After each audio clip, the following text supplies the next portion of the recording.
네, 안녕하세요. 학폭톡의 장 팀장입니다. 네, 안녕하세요. 학폭톡의 참교육 변호사 문인곤입니다. 네, 변호사님 이제 내일이 이제 연휴 시작이죠. 그죠, 이제 설이죠. 네, 1월 말 시작인데 다들 즐겁게 이렇게 가족들이 모이는 시간에 학폭 관련해서 좀 걱정하신 부모님들은 걱정된 연휴를 보내시지 않을까 하는데 유튜브 그리고 학폭톡 또 네. 밴드 통해서 네. 조금이라도 또 도움 되시고 네. 오히려 또 그런 분들 많으셨던 것 같아요. 본인의 일 때문에 오히려 이제 좀 리서치도 많이 못하고 네. 이거에 대해서 이제 고민하고 준비할 시간이 적었다고 했는데 설 연휴 때 아까 말씀드렸던 학폭톡이라든지 네. 사실 영상 보고 도움이 조금이라도 되셨으면 좋겠습니다. 요즘에 특히나 유튜브 보시고 댓글 달아주신 분들이 꽤 많아요. 도움 많이 됐다. 이런 부분은 더 디테일하게 궁금하다. 차차 저희가 좀 답변을 드리도록 하겠습니다. 네. 요즘에 이제 저희가 그 한동안 판례 위주로 하거나 어떤 학폭 예방법상 절차들에 대해서 법률적으로 아무래도 변호사님이시다 보니까 해주셨던 시간이 많이 가진 것 같습니다. 학부모님들께서 안 그래도 네. 궁금해하시는 질문들이 최근 이제 법률과 법리에 관련되는 부분들이 좀 많아서 그렇게 네. 소개를 해드렸던 것 같습니다.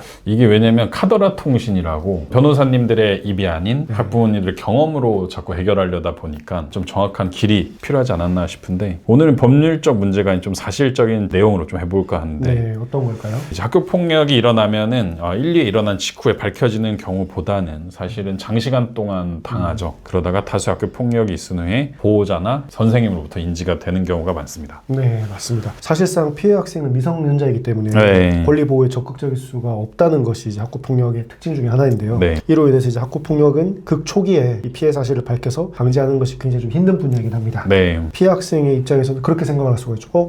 친구의 장난이 좀 심한데 뭐 여기서 화를 내거나 선생님한테 말하면 내가 너무 오버하는 걸 수 있지 않나? 그렇죠. 만약 문제가 커져서 경찰서에 가서 경찰 아저씨들을 보게 되면 어떻게 하지? 라는 생각들을 할 수가 있습니다. 그래서 맞습니다. 피해 사실의 신고가 늦어질 수 있다는 그런 문제들이 있습니다. 오늘 질문도 비슷한데 그러면은 학부모님들 입장에서는 우리 애가 뭔가 좀 변한 것 같은데 약간 심증은 있는데 물증은 없다. 근데 그런 물증을 좀 어떻게 체크할 수 있을까? 이것도 뭐 일률적으로 말씀을 드릴 수는 없지만 상황들이 모두 다르고 예. 또 이제 피해 유형, 가해 유형도 천차만별이기 때문에 네. 정확하게 제가 딱 떨어지는 답을 말씀드릴 수는 없지만 행동 유형 분석이라든지 네. 심리 유형 분석 등을 통해서 피해 학생에게 나타날 수 있는 징후들은 존재를 합니다. 크게 장소에 따라서 가정이 있을 수도 있고요. 그리고 학교에서 보이는 징후들을 이렇게 나눠볼 수가 있을 것 같습니다.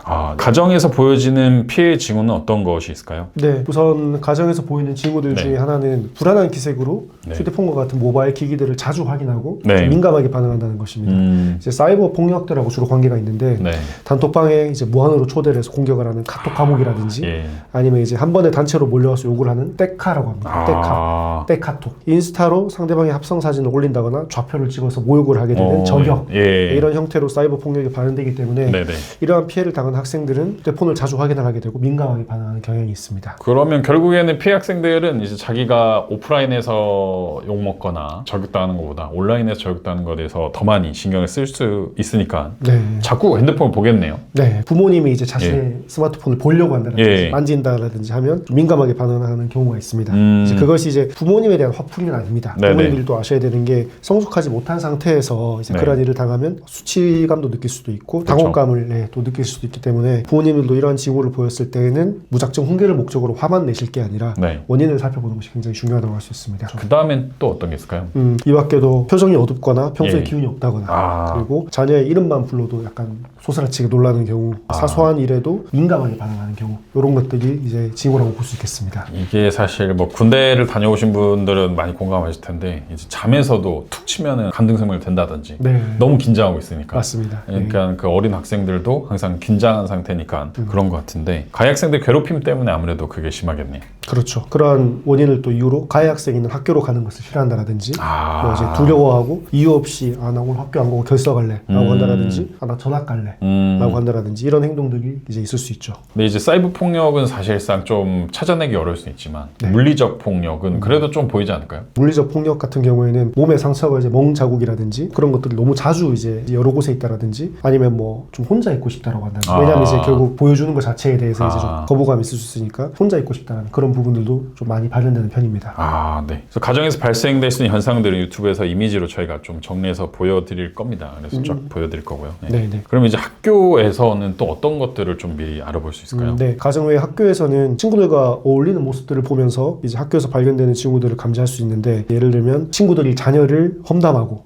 아이가 크게 반발하지 않는다라거나 이제 모둠 활동이라든지 그룹 과제 등의 이제 활동을 활동을 할 때 소외되거나 배제된다라든지 그리고 쉬는 시간이나 점심시간에 친구들과 놀지 않고 혼자만의 공간에 이제 머무르는 걸 좋아한다라든지 이런 부분들이 이제 또 징후라고 볼 수 있겠죠. 아, 네. 그 어떻게 보면은 학교에서 자녀가 어떻게 행동하는지 자녀를 입을 통해서나 주변 엄마들 통해서나 계속 체크는 해야겠네요. 네, 맞습니다. 또 뭐가 있을까요? 가정에서 결석이나 전학을 요구하는 것처럼 네네. 보호자에게 이야기하지 않고 지각을 한다라든지 네네. 조퇴를 한다라든지 결석을 하는 일들이 생긴다라든지 학교 행사나 단체 활동에 참여하지 않으려고 하는 모습 이런 것들을 이제 예시로 들 수 있겠습니다. 그래서 이런 것도 사실 저희가 지금 표로 한 장 쫙 정리해서 네, 보내드리도록 하겠습니다. 네, 지금 제가 이렇게 말씀드린 앞선 예시들은 네. 전형적인 내용들입니다. 아이들마다 내향적이라든지 외향적이라든지 특성이 다 다르고 네. 이제 표현 방법을 가장 가까운 부모님들이 더 잘 아실 것이기 때문에 그쵸. 내가 평소에 알던 아이의 반응이 아니네? 라고 하는 생각이 자주 드신다면 주기적으로 주말에 한 번 정도는 아이와 진지한 얘기를 통해서 상담을 해본다라든지 네네. 이런 과정이 이제 학교 폭력과 상관없이도 아이와의 유대관계를 또 강화시키고 화목한 가정을 만드는데 분명히 도움이 되는 중요한 부분입니다. 피해와 상관없이 주말에 한 번쯤 만나서 이렇게 아이와 진지하게 얘기를 해본 시간을 꼭 가지시기를 추천드립니다. 뭐 저도 사실 맞벌이고 네. 변호사님도 맞벌이로 알고 있는데 이런 학폭 상담을 하면서 또 직접 또 이런 걸 적용하고 계시죠? 그렇죠. 대한민국 사람들이라면 다 그렇지 않겠습니까? 그쵸, 지금 예. 살아가는 환경이라든지 다 바쁘고 저한테 상담 오시는 분들이 다 그렇습니다. 제가 자료를 보내드리려고 하는데 지금 일 때문에 바빠서 퇴근하고 늦게라도 보내드릴게요 라고 하거나 다들 그렇게 열심히 노력하시는 것 같습니다. 그런데도 그 바쁜 와중에서도 가족이 또 살아가는 데서 가장 또 중요한 그쵸, 부분 아니겠습니까? 예, 그런 측면에서 힘들지만 이렇게 노력하는 부분이 필요할 것 같습니다. 네, 저도 학폭도 항상 찍으면서 생각해보고 있는데 앞으로도 시청자분들도 그 자녀분들과 더 소통 깊이 하신 시간 가지면 좋을 것 같습니다. 네, 오늘 영상 여기서 마치겠습니다. 감사합니다.